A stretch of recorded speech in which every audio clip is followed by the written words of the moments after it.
네, 안녕하세요. 나도균입니다. 오늘은 스텐트를 했는데, 가슴 통증이 있어서 스텐트를 했는데, 그래도 계속적으로 통증이 있다. 그러시 이렇게 호소하시는 사례를 가지고 말씀을 드리도록 하겠습니다.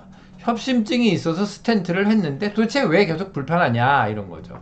이분의 증상을 좀 자세히 살펴보면요.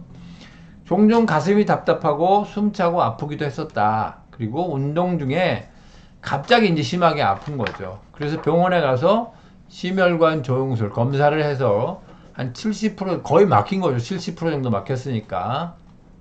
그래서 이제 스텐트를 시술했고, 스텐트를 시술한 후에는 이제 아픔의 정도는 줄어들었는데 그래도 가슴 통증이 있고, 사실은 양상이 좀 달라요. 이런 경우는. 그리고 두근거림이 나타나고 호흡곤란, 그리고 뭐 늘 피로하고 어깨 무겁고 뻐근하고 그런 증상이 나타나 있다. 그리고 답답하고 불안하고 잘 놀라고 잠도 잘 못 잔다. 그래서 공황장애인가 싶기도 하고 없던 증상이 나타난 것 같기도 하고 그러고 보니까 그러니까 이게 왜 그러냐, 스트레스 받아서 신경성이냐 그런 거죠. 그 검사를 해보니까 의사는 괜찮다고 그러고 또 계속 나 불편하다고 그러니까 의사가 뭐 신경성이라고 하면서 신경안정제 주면서 정신건강의학과 진료를 받아봐라 이렇게 얘기를 하는 거죠. 그러니까 나는 계속 불편한데 검사를 해서 정상이라고 그러니까 도대체 이게 그냥 괜히 그렇게 느끼는 거냐 이렇게 이런 질문을 하셨어요. 그렇게 호소를 하시는 거죠.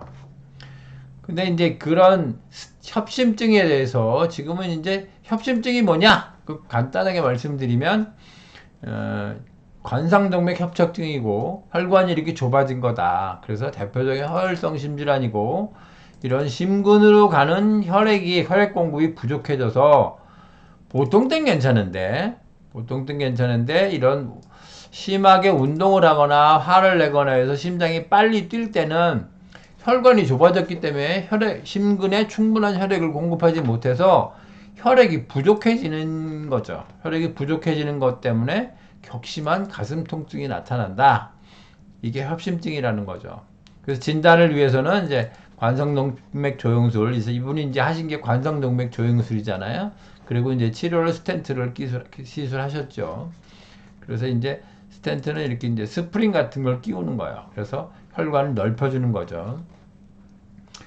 이 관상동맥 조영술이나 스텐트 같은 거는 정말 굉장한 기술의 발달 때문에 우리가 받는 이 도움을 받는 굉장한 치료법인 거죠. 이 협심증이나 심근경색, 꽉 막히면 심근경색인데 과거에는 참 많이 죽던 병이죠. 그런데 최근에는 이제 이런 조영술 또한 스텐트 이런 걸 통해서 환자분들이 도움을 받으시는 분이 굉장히 많으시죠. 그럼 도대체 처음에는 왜 관상동맥이 좁아져 협착증이 생기고 협심증이 생겼냐? 근데 그거는 이제 정확하게 밝혀져 있진 않아요. 근데 어떤 에너지가 가해졌을 것이다. 이렇게 추정을 하는 거죠. 근데 그럼 뚫었으면 괜찮아져야 되는데 좁아진 혈관을 뚫었으면 넓혀줬으면 증상이 없어지고 편해져야 되는데 왜 그럼 남아있냐? 왜 불편하냐? 이런 거 이게 이제 이분이 질문하신 가장 포인트잖아요. 그런데 이제 그런 증상을 나눠보면 이런 동맥경화증 때문에 생긴 동맥경화증, 그것 때문에 생긴 협심증, 아직 이분은 이제 심근경색은 아니지만 그렇게 생긴 혈관 때문에 생긴 증상이 있고, 또 하나는 이런 가슴 통증, 또 두근거림, 답답함, 호흡이 잘 안 된다, 또는 뭐 피로하다, 어깨가 무겁다, 목덜미 뻐근하다, 불안하다, 이런 것들은 이 관상동맥하고 관련이 있는 증상이 아니에요. 그러니까 두 가지로 나눌 수 있는 거죠. 근데 두 가지의 공통된 원인은 뭐냐? 한의학적으로 보면 그건 심기 때문이다 이런 거죠.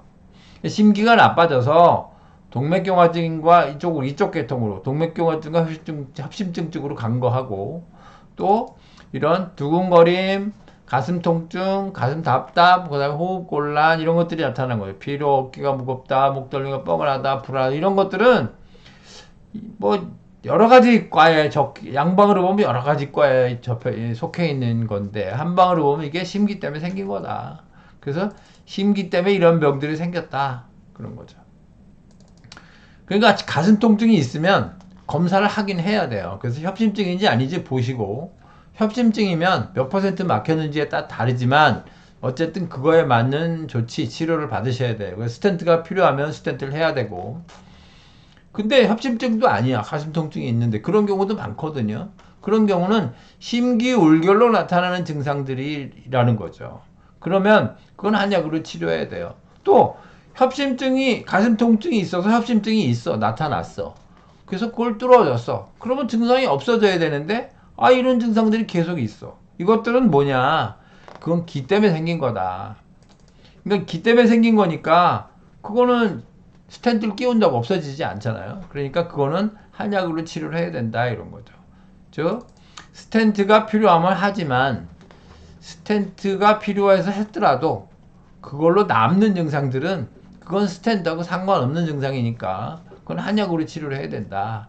이런 것이 전체적으로 이 불편함을 해소하는 이런 불편함을 해소하는 근본적인 치료라고 말할 수 있다. 이렇게 말씀드릴 수 있겠습니다. 네, 오늘 여기서 마치겠습니다. 다음에 봬요.